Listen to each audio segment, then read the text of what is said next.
A tale of strength in Mughal India. The sun was beginning to set over Fatehpur Sikri, casting long shadows across the grand halls of the Mughal palace. The scent of sandalwood and rosewater filled the air, mingling with the rhythmic sounds of the royal musicians playing their sitars. The emperor's court bustled with nobles and courtiers, their jeweled turbans and silk robes glistening under the golden glow of the torches. Among them, Amiran Begum once walked with grace, her head held high as the wife of Mirza Farid Khan, a respected military commander under Emperor Akbar. Though not of royal blood herself, her husband's valor had earned him great lands and prestige, and with that came power. But power was fleeting. When Mirza Farid Khan fell in battle against the Rajputs, Amiran's world crumbled. His enemies at court, jealous of his influence, saw an opportunity to strike. Within weeks, her home was seized, her husband's estate distributed among those who whispered lies into the emperor's ears. Accusations of hidden wealth and betrayal tainted her name, and the harem doors that once welcomed her as a noble widow closed upon her like iron gates. She pleaded for justice, standing before the royal court, but mercy had no place in the politics of men. One by one, those she had once called friends turned away, unwilling to risk their own positions by helping a fallen woman. Amiran was cast out from the palace with nothing but a small bundle of clothes, a few gold bangles, and her devoted young maid, Johra. The streets of Fatehpur Sikri, once familiar and comforting, now seemed hostile and unwelcoming. Her late husband's allies vanished like mist, and even distant relatives refused to offer her shelter, fearing association with her disgrace. With nowhere else to go, Amiran and Johra set out for Agra, where they hoped to find refuge among acquaintances of the past. But the road was long, the desert winds harsh, and the weight of betrayal heavier than any burden she had ever known. Agra, the jewel of the Mughal Empire, was as vibrant as ever when they arrived. Markets brimmed with silk traders, spice merchants, and jewelers, their stalls overflowing with the riches of Hindustan. But for Amiran, the city held no welcome. She knocked on doors, seeking shelter among her late husband's old associates, but all she found were excuses and closed gates. "I cannot risk the emperor's displeasure," one former friend murmured, avoiding her gaze.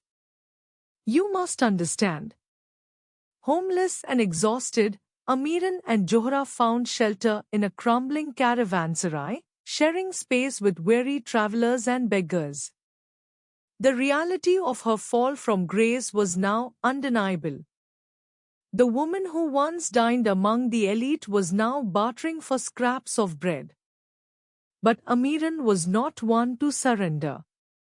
She had been the wife of a warrior, a woman educated in the ways of trade, poetry, and strategy. While others pitied her, she observed.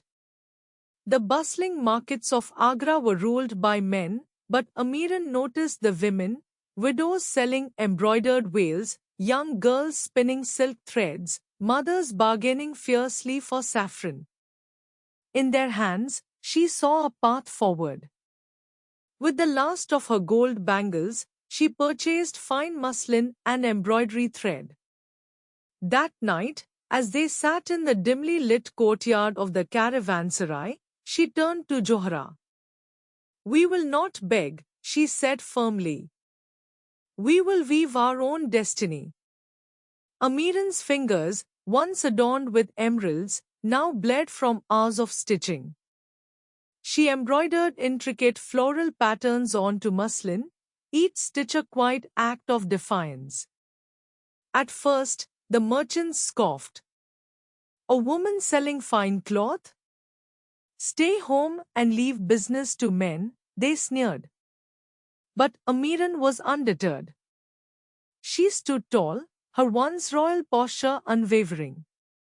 "Feel this," she said to one skeptical trader, pressing a piece of embroidered silk into his hand.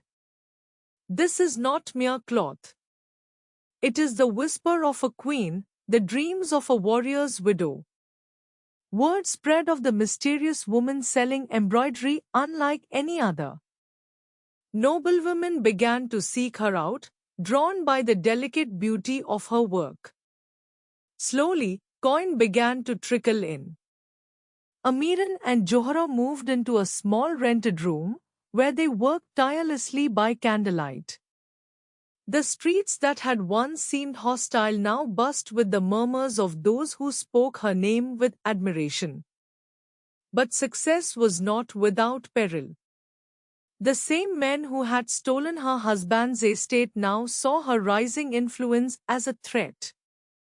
One night, as she returned home, she found her small shop ransacked.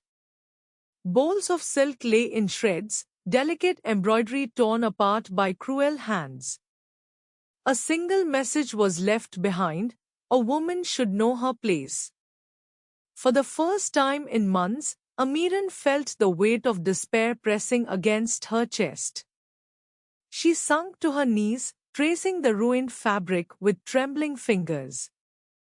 Was this to be her fate? To rise, only to be struck down again and again? But then she remembered her husband's words, spoken to her long ago on the eve of battle: "Strength is not in never falling, but in rising every time you are struck down." A new resolve ignited within her. She gathered the torn pieces of silk and began stitching them together, transforming them into something new, a tapestry of resilience, woven with the threads of her pain and courage. Months passed, and Amiran's reputation reached the walls of the palace. One day, an imperial messenger arrived at her modest shop.